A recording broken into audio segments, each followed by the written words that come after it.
up, dudes? It's Gaz, and welcome back to the Warframe video. So today we're covering the first new season of Warframe 99 calendar. We're starting with the spring season today, and yeah, there's tons of new loot, semi-permanent buffs, and lore in this, so let's get right into it. Before we do, make sure you sub to the channel. We do daily Warframe video uploads, build videos, news videos, discussion videos, all that kind of stuff for Warframe content. And yeah, we do these on a weekly basis too, so come on, stop at the live stream if you haven't already. We're going to be doing these missions live on stream. Alright, for your first weekly reset item at Teshin, you got a Rifle Riven mod for 75 steel essence. For those infested liches being delayed until 2025, you might be able to get a Riven for a Sporothrix, a Synapse, or something else like that that's getting an infested lich variant. So maybe pick this up if you want to. But yeah, you've also got your Kuva and your relics down here as well. We're going to move on to the Doro Zone, and we're also going to talk about the new calendar thing. We're going to talk about the calendar right after the Doro Zone. But yeah, guys, if you didn't do your calendar challenges from last week, they are gone, unfortunately. And you're not going to have access to those buffs from last week at all. So, unfortunate, but DE did make it a 10-day season, but they're supposed to be 7 days instead. So, you know, maybe just next time, if you care about those buffs, just do them when they're around, basically. Because you're a friend. And don't worry, because those buffs are only active in 1999 missions as well, so unless you're like looking to grind face-off, don't worry too much about those buffs, but we'll show them anyway, because they're probably going to be pretty cool today. Alright, so over here at the Doro Zone, as far as our weekly stuff here, we've got an Oricon Catalyst Blueprint for 20 Pathos, definitely pretty worth there. Also, a Companion Riven mod for 20 Pathos as well. These are both pretty good items as far as these are actually the two best items this Doro Zone could bring. So, very nice Doro Zone rotation this week. You've also got a Forma Blueprint for 10 Pathos, 5k Kuva for 10 Pathos, and a Primary Archon Adapter also for 25 Pathos. So, I'd recommend getting these two if you have the Pathos class for them. And when you're unveiling a Companion Ribbon, be looking out for a Verglass Ribbon that can be sold for a lot of platinum. Alright, now that we've gone over that stuff, let's go over the Warframe 1999 new season. This is my first time seeing this stuff too, so let's hope there's exciting stuff to look at here, guys. Okay, if you want to access the calendar, you must go to your special little computer here in your personal quarters. Okay, so starting off, this is basically a Nightwave 2, okay? Look at like a second Nightwave to do. So starting off the first challenge, Punish Scaldra, destroy 250 Scaldra troops. After you complete this challenge, you will move forward in the calendar to the next node. So the next node is going to be some buffs. So as far as the buffs we've got as options this week, you've got Broadened Horizons. On energy or pickup, increase range by 10% for 10 seconds. Now, here's the fun thing. This is a buff that was here last week as well. If you pick this buff for a second time, like look at me, I have Broadened Horizons from last week. These will stack together. So I will get 20% range for 20 seconds, I'm assuming, after I pick up an orb. Well, I pick that buff. But additionally, the other two buffs are Bottled Lightning, and 25% status chance and status damage, and electric status on all weapons. That's crazy strong. So that's probably going to be a lot stronger than Broadened Horizon, even at a level 2. Would you take, built-in electric status procs on all your weapons, or would you like to have 20% range? For me, I'll have to decide about it later, but the third buff on the first tier is going to be espresso shots. Again, another one I had last week. So if I stack this together, it would be 4 seconds of energy regeneration per second. But for level 1, you get 2 energy regeneration per second. I will tell you, after a week of having this buff active, it does not really help that much. If you're picking a buff out of these two, I'd say go for Bottled Lightning as a very, very strong buff for melee influence and guns. Or if you got Broadened Horizons last week, maybe try double stacking Broadened Horizons for 20% range. I'm going to probably try that tonight, actually. But once you go through that, your next gift will be in either a Archon Blue Shard, which is guaranteed and is not Tau, or 2 random Arcanes in the update. Now the Arcanes have been out for a bit. This is a lot less important, so I'd say go for the Shard, no questions asked. After you get your Shard or your Arcanes, the next challenge is to kill 250 Tech Rot. And then the next bonus after that is going to be either 2 Arcanes, actually it's only 1 Arcane, only 1 Arcane for this next gift, or 2,000 Kuva. So these are both pretty mediocre, whatever one you decide to go with. Once you complete that, you go to the next area of the calendar, and we've got another challenge to kill 300 Tech Rot with melee weapons. Once you do that, another gift for you. You got either 200 Vox, which is basically 1 Arcane loot box, or a fully built Forma. I'd probably go for the Forma on that one. After that, kill 300 enemies with abilities, and your gift for that will be either a melee Arcane Adapter or a random Arcane. I'd say go for the melee Adapter. And then after that, you get some more buffs, too. So let's see. So we got some new buffs here. Let's see what these do. So we got the first one for Quincy. Have a Blast. Every 10th shot adds 10 blast stacks on hit. Wow. That's pretty good for rapid fire weapons. So guaranteed 10 blast procs every 10th shot. So, and if you didn't know this, 10 blast procs will instantly explode the enemy. So AoE explosion every 10 bullets sounds pretty decent for a buff that will be lasting for an entire month. Next one, Magnetic Menace. Every 5th ability cast applies a magnetic status effect to an enemy in front of you within 50 meters. To an enemy. So only one enemy gets the magnetic proc. That seems relatively weak. And the third one, Involuntary Transfusion. Weapon weak point kills have a 25% chance to drop a universal orb. I would say the Quincy one is probably the best here, but honestly, these three are not that phenomenal. Weak point kills have a chance to make an orb, 25%.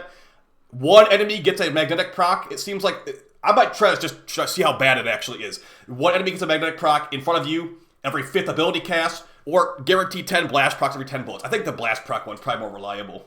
After you pick this, you got a birthday for Amir, and then after you complete that, you can go to the final challenges here. So, kill 500 Skullger with abilities, and your gift will be, ooh, a mod booster! A 3-day guaranteed mod booster! That's pretty good. Okay, 3 days mod booster guaranteed.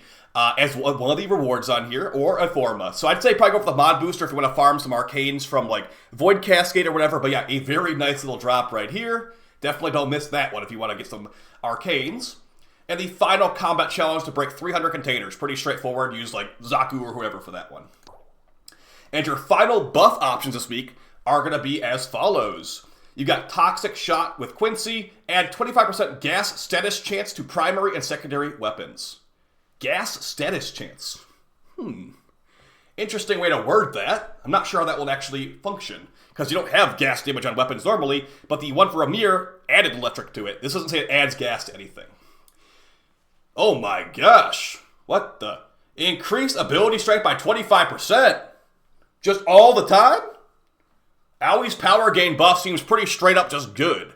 It's like an extra power strength shard pretty much, but it's 25% instead of 15%. And the final option for your buffs, these are hard choices this week. You've got Practice Precision from Arthur, giving 20% melee critical chance and ×2 for heavies. Okay, guys, let me know in the comments down below. Which buffs are you going to pick this week after reading these? For these final tier ones, yeah, some pretty hard decisions.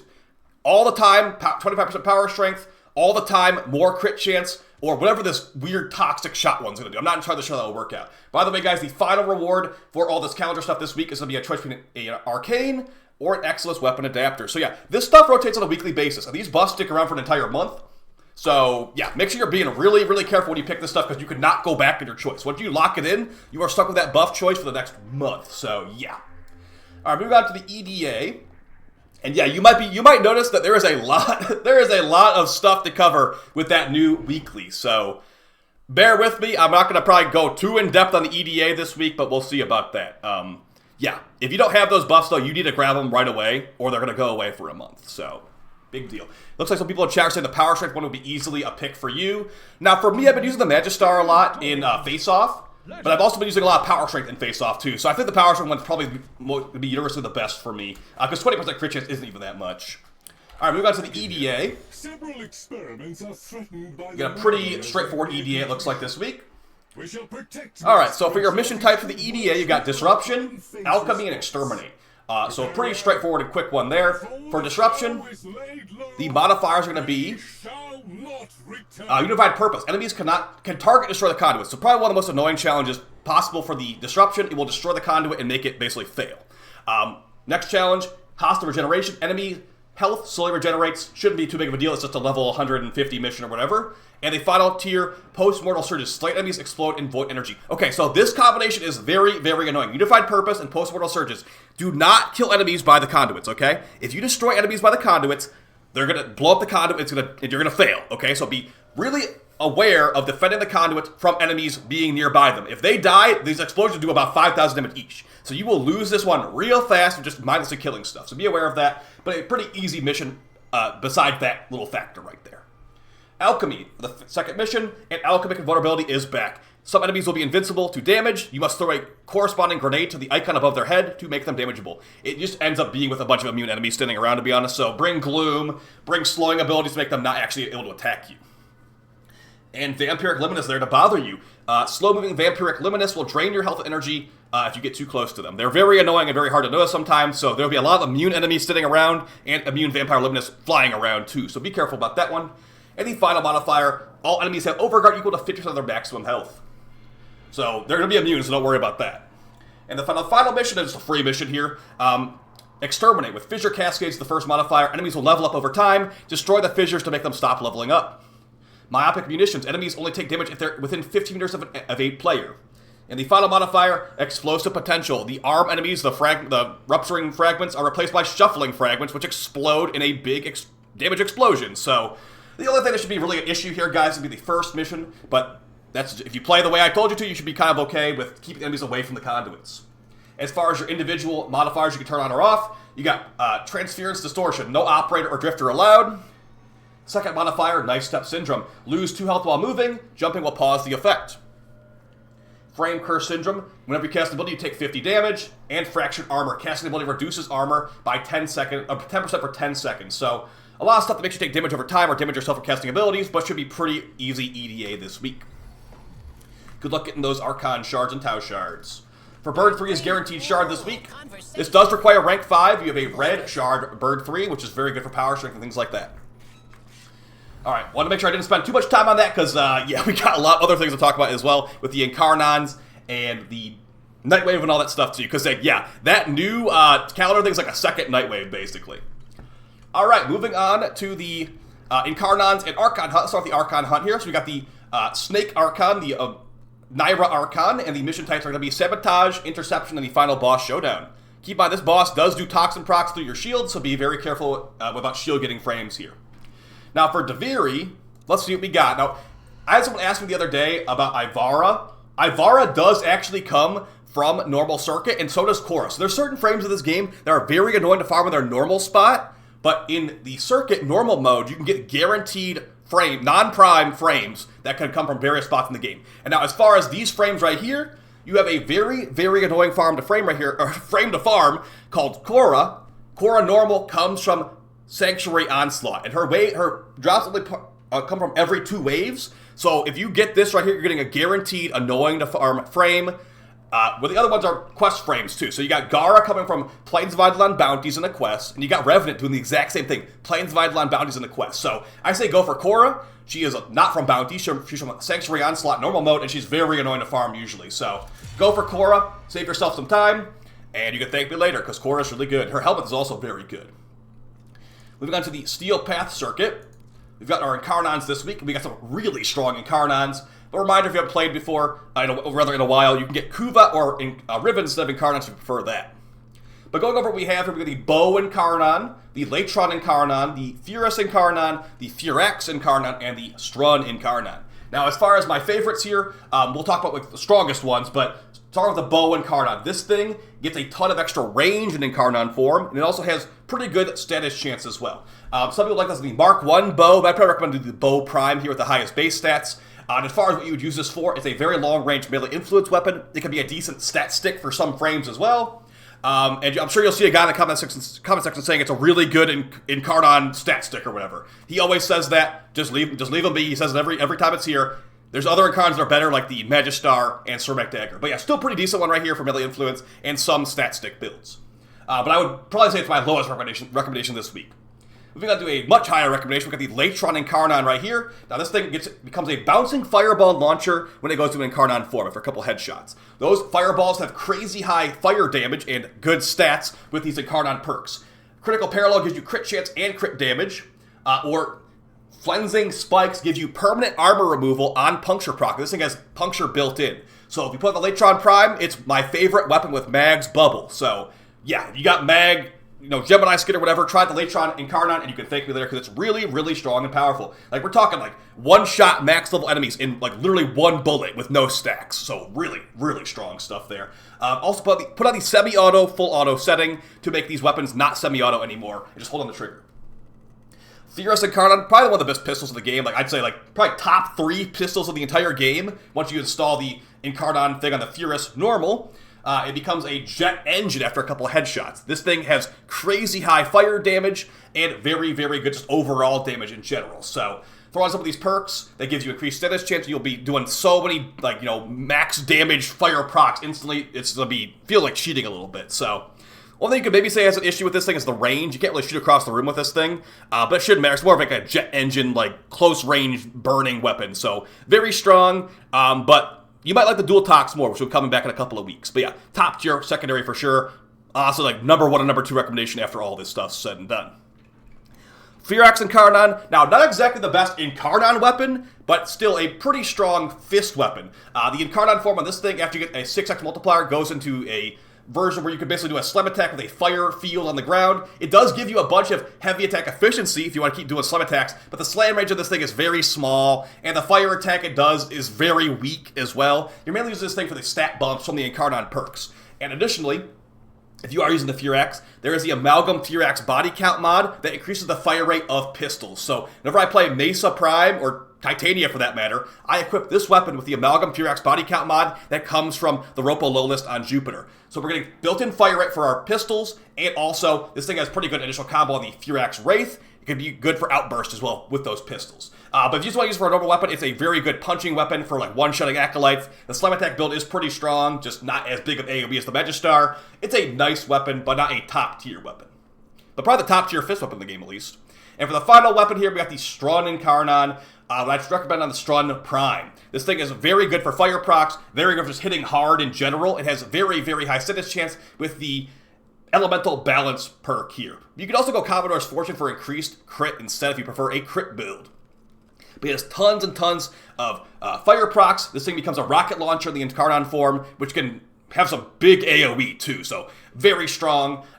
So it makes the decision this week a little bit harder. So as far as the number 1 and number 2 weapons you should go for this week, I would say number 1, probably the Furus. I hate to be biased and say the Latron because the Furus is just so easy to use. No Riven needed. You can just use the Furus normal, which you get for like credits or whatever. It's so powerful. It could be go with a blast build, go with a fire proc, purely fire proc build, go with a corrosive heat build, viral heat, etc., etc. It's just really top tier. So I'd probably say number 1 recommendation this one.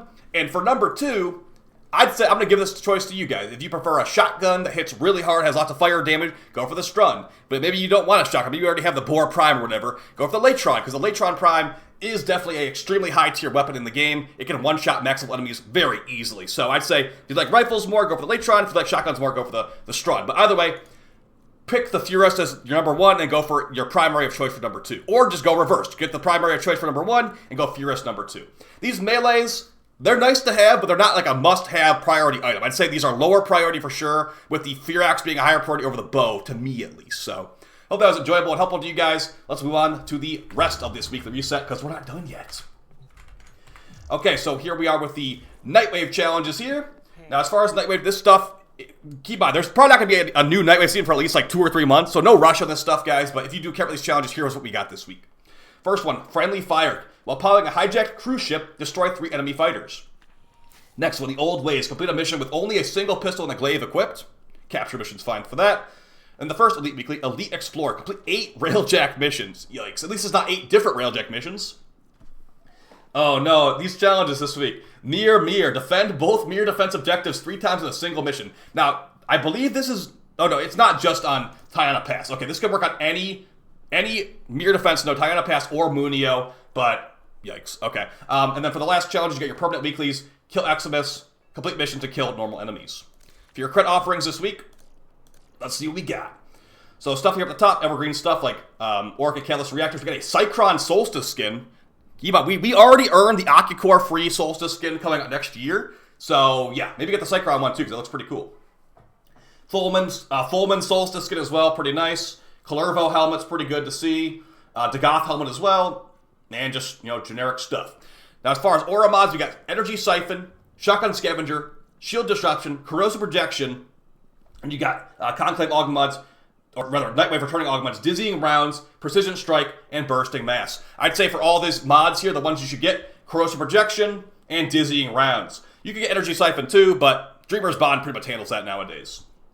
And for Mastery Fodder, you got the Glaive Normal and the Plasma Sword. Then you got Purging Slash for X-Scale, Ambush Optics for the Rubico, Recharge Barrel for Volt, which is definitely not as good as it sounds in the tin, and Purifying Flame for Ember, which is also not the meta augment for Ember. that's going to be basically your Nightwave and all that stuff, weekly reset, guys. Did I forget anything? I probably did, but either way, there is so much stuff to cover now. Those new buffs for the season look crazy strong. I'm kind of a little bit worried to test out some of them. Like, is that Cyto 9 one going to be really good with, like, gas procs on every bullet, every other bullet or whatever it was? I think the Amir one for electric should be really good, but I'm kind of tempted to go for the extra range from the double stacking of the mag one instead. So we'll have to see. I'll decide what I want later. But either way, we got the invigorations here. These are random per player per week. Let's see what we got. Maybe something that'll be good in face-off. Okay, for Inaros, we got secondary damage and reload speed. Not exactly the best for Inaros. Does nothing involving his health, nothing involving his armor. Just kind of weapon buffs, honestly. Okay, we got a okay, this is override. This is definitely override viable. We got an extremely strong one for Atlas, giving ability, strength, and parkour velocity. I will have a face-off meta video tomorrow, and I will probably be using this for my face-off meta squad, okay? So I will be getting increased parkour of 75%, which is crazy high, and a bunch of extra power shrink. So this with infestival ability about to go crazy. Nice. And then also for the last one, we got another secondary buff here, sprint speed and secondary crit chance for Caliban. So now what I want to do, if I want to take this and put out like my Garuda or whatever, I would go to click on this button, I click on override, and it would change the invigoration to the frame I currently have equipped. So I could actually put this on my Saren, on my Sevagoth, on my Garuda, on whoever I feel like playing that day. This could be put onto them and give them this buff for 1 week. That will stack with the 1999 buffs as well for insane power. So hope you guys found the video fun. I'll see you on stream very soon. Appreciate all the support. And yeah, good luck with this Incarons, guys. Take it easy. Peace.